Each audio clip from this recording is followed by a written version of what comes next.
یہ بہلول بھی اسی قبیلے کا فرد تھا، دجلہ کے کنارے مٹی کے گھروندے پاؤں پہ بناتا ہے اور انہیں مسمار کر دیتا ہے۔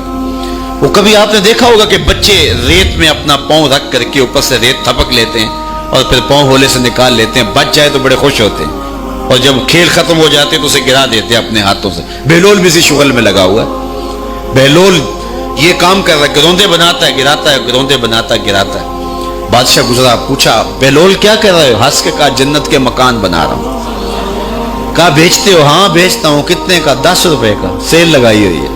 بادشاہ مسکرا کے گزر گیا، دیوانہ ہے، مجنوں ہے، اپنی موج میں لگا ہے۔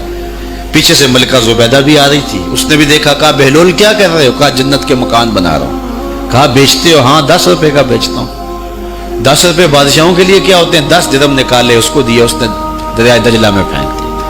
فقیر اتنی دیر تک فقیر نہیں بنتا، داتا صاحب فرماتے جب تک مٹی کا ڈھیلا اور سونے کی ڈلی اس کی نظر میں برابر نہیں ہو جاتا۔ اور ایک مکان کے گرد، ایک وہ گھروندے کے گرد دائرہ لگایا، کہا یہ تیرا ہوا۔ ملکہ گزر گئی، بادشاہ بھی چلا گیا، شام کو اپنے محل میں پہنچے۔ بادشاہ سویا، منظر جاگا کہ حشر کا دن ہے، پھر جنت کا منظر ہے، جنت میں بڑے بڑے خوبصورت مکان ہیں۔ ایک مکان تو بڑا ہی اچھا لگا، تو جی چاہا کہ اس مکان کو دیکھوں۔ تو جب قریب گیا تو دروازے پہ لکھا تھا ملکہ زبیدہ۔ شوق سے آگے بڑھا تو دربان نے روک دیا، کہا یہ ملکہ کا ہے؟ کہا وہ میری ہی ملکہ ہے۔ کہا دنیا کے ضابطے اور ہیں، آخرت کے ضابطے اور ہیں۔ بادشاہ کی آنکھ کھل گئی، بے چین ہو گیا، ملکہ کو بیدار کیا، کہا تو کون سا نیک عمل کیا ہے؟ میں نے جنت میں تیرا یوں مال دیکھا ہے۔ ملکہ کہنے لگی وہی معمول کی نمازیں، وہی سب کچھ، کوئی نیا کام تو میں نے کیا نہیں۔ ہاں یاد آیا، کل گزر رہی تھی، دجلہ کا کنارہ تھا، وہ جسے لوگ مجذوب کہتے ہیں، وہ جو دیوانہ کہلاتا ہے، وہ بہلول، وہ جنت کے محل کہتا تھا وہ بنا رہا۔ میں نے کہا چلو کوئی بات نہیں، فقیر ہے، 10 روپے کیا ہوتے ہیں، تو میں نے 10 روپے کا ایک محل خریدا تھا۔ بادشاہ سر پکڑ کے بیٹھ گیا، وہ تو مجھے بھی کہتا تھا۔ میں دیوانے کی بات سمجھ کے گزر گیا۔ اگلے دن بادشاہ قصدن گزرا۔ جب قصدن گزرا نا تو دل دھڑک رہا تھا کہ کہیں مجذوب پھر آج مل جائے اور اسی موج میں ہو تو کام بن جائے۔ دیکھا تو بہلول وہاں بیٹھا ہوا ہے، آگے بڑھ کے دیکھا تو کام بھی وہی۔ بادشاہ پھر رک گیا، پوچھا بہلول کیا کر رہے ہو؟ اب دل دھڑک رہا تھا کہ مجذوب ہے، کوئی اور بات کہہ دے تو چلو اچھا ہو کہ وہی جواب دے دے۔ اس نے وہی جواب دیا، جنت کے محل بنا رہا ہوں۔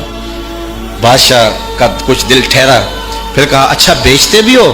ہاں ہاں بیچنے کے لیے بنا رہا ہوں۔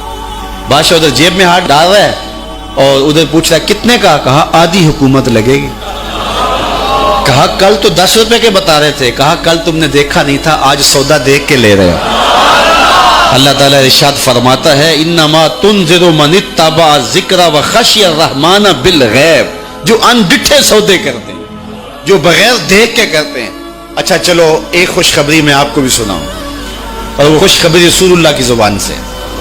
حضور نے فرمایا طوبی لمن رآنی وآمن بی وطوبی 7 مرات من لم یرانی وآمن بی۔ فرمایا صحابہ تمہیں مبارک ہو ایمان کی کہ تم نے مجھے دیکھا اور میرے اوپر ایمان لائے، اور کہا انہیں 7 مبارکیں ہوں جنہوں نے مجھے دیکھا بھی نہیں ہوگا اور پھر بھی ایمان لائیں گے۔